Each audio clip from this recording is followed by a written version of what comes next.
the last talk by Dr. Atul Dhawan. He's going to talk about his technique of closing macular holes using a temporal ALM flap extra cover.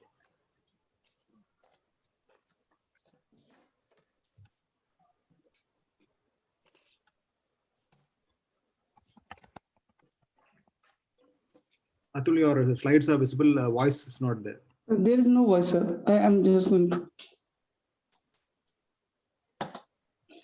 Inverted ALM flap surgery is the most common type of surgery for the large macular hole these days.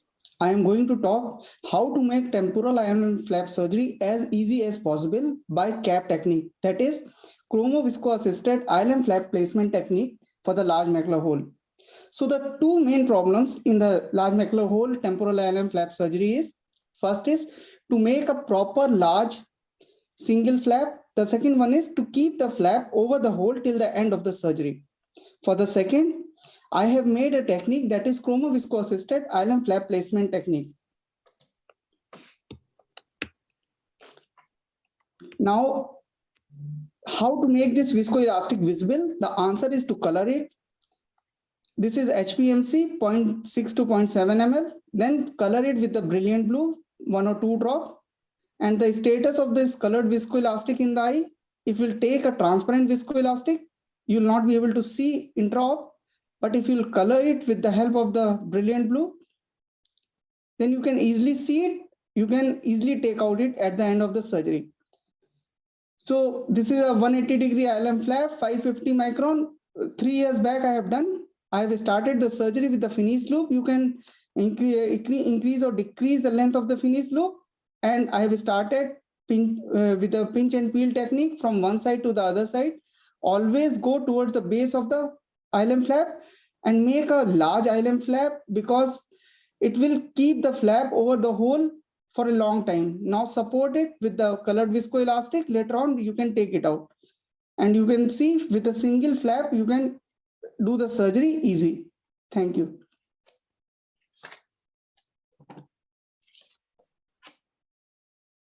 Thank you very much, Dr. Dhawan. I think that was a very wonderful technique, demonstrated very nice, clean video to help us understand how that method works.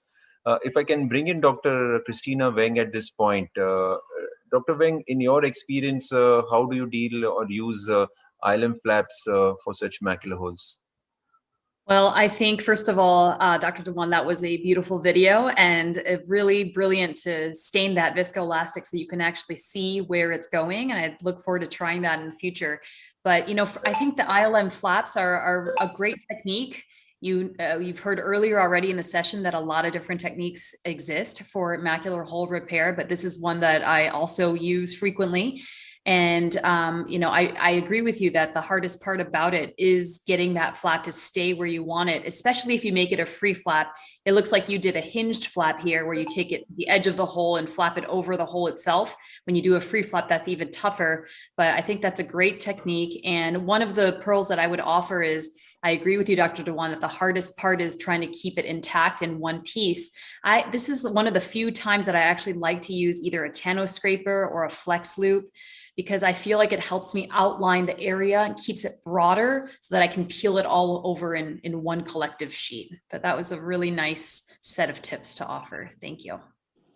Dr. Right. Christina, in fact, for the free flap, also I'm using the same technique, and you can use the free flap in the case of the failed macular hole surgery. The same, put the flap over the hole, close the infusion cannula, put the colored viscoelastic, and simultaneously on the air, and you can take out the whole viscoelastic at the end of the surgery and the flap will be there. So the headache on the table to lose the flap is almost minimal. Wonderful. Thank you. I'll have to try that. Thank you. Dr. Shukla, if I can get you in at this point, do you also use hinge flaps in your practice? Are there any specific indications where you do that? Yeah, there are two things actually. First of all, Atul, excellent surgery. And actually, this is actually better than a flap because this is just a hinge actually, which is probably the simplest surgery you can do for a large macular hole. And it has been described as published in Retina. And recently we had a discussion with Dr. Lingam Gopal. He also used this technique. So the thing is, as I said, I have only a reservation against stuffing something into the macular hole. This is perfectly acceptable. I personally use a flap, any kind of flap, only on very large macular holes. So I have actually, my papers are under submission. I have closed macular holes up to close to 1,000 microns, at least up to 800 microns, with regular ILM peeling, provided is extended more on the temporal side. So what Atul's technique also points is the temporal part of the horizontal raphe. If you look at the macular holes, they are horizontally oval. So it is the horizontal centrifugal traction which is most important. And this is what is addressed by this kind of technique. So just one more thing, sir. Shukla sir, you can tell us about the heavy BBG which you have introduced to us, heavy BBG. Because you talked about the osmolality, everything. So in case HPMC, it will be hyperosmolar. That's heavy BBG actually is something that we published, and I think Naresh is going to publish again. So it is basically there's a much expensive option already available in the market with the PEG, polyethyl glycol. But we made BBG heavy simply by mixing it with the 5% dextrose normal saline. And that basically makes it sit down, so use less amount.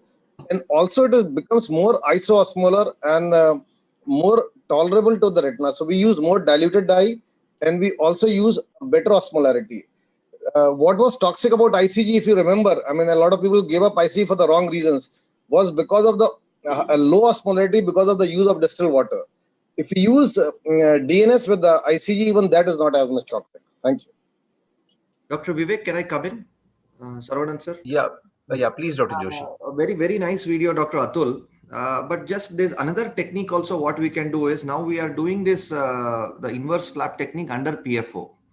So under PFO, when we flap it, as Shukla sir said, we don't have to stuff it inside. Once you make the flap, because of the sheer density or the molecular weight of the PFO, the flap stays on the macular hole. The challenge is how to remove it. When we tilt the eye nasally, the PFO moves in the opposite direction, opposite to the flap. And then we start the fluid air exchange and we drain it. I don't see any of the flap getting dislodged.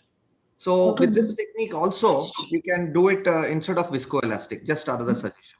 Dr. Joshi, at this time, if you'll see the video, this technique is the easiest technique. Just make a temporal ILM flap, big flap, put it over the hole. Don't press this, nothing, because this ILM flap will cause. I'm not contemplating with One second. Dr. Atul. I'm just Joshi, another one second. Just put it over the hole. This flap will act as a scaffold. Now put the colored viscoelastic on the temporal side and tilt the eye towards the disc. The flattening of this causes the ironing of the flap at the end of the fluid air exchange. So there is nothing that which PFO will do and this colored viscoelastic will not do.